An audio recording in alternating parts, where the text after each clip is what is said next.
Pilate, he kept this up contrary to the demands of the chief priests. He's like, no, I don't care. I'm doing it. Yeah. I'm going to show you your king. He's getting killed. Yeah. Anyone else thinks they're king? Yeah. Get killed too. You got any more kings? Yeah. We'll take them. Let's do it.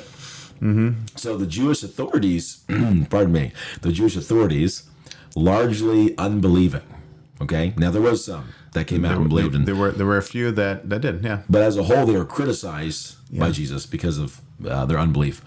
They would want to see this thing. They want to prove this is fraudulent. Mm-hmm. This is just some hoax. Okay. So Matthew 27.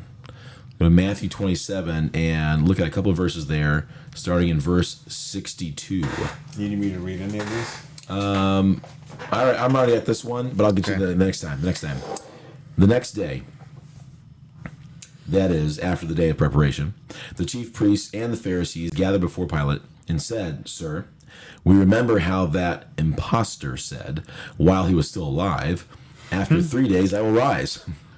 Therefore, order the tomb to be made secure until the third day, lest his disciples go and steal away and tell the people he has risen from the dead. And the last fraud will be worse than the first. And of course, Pilate says, go ahead, do it. You got a guard of soldiers. Gave him some dues to seal the tomb. Made sure. The wax seal. We know someone broke that seal. Nobody's getting in, but they didn't know about getting out. It was a shame they did not believe.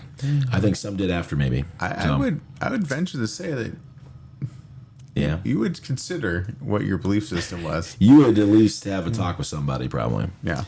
And we don't know what the soldiers ended up believing afterwards. We don't, right.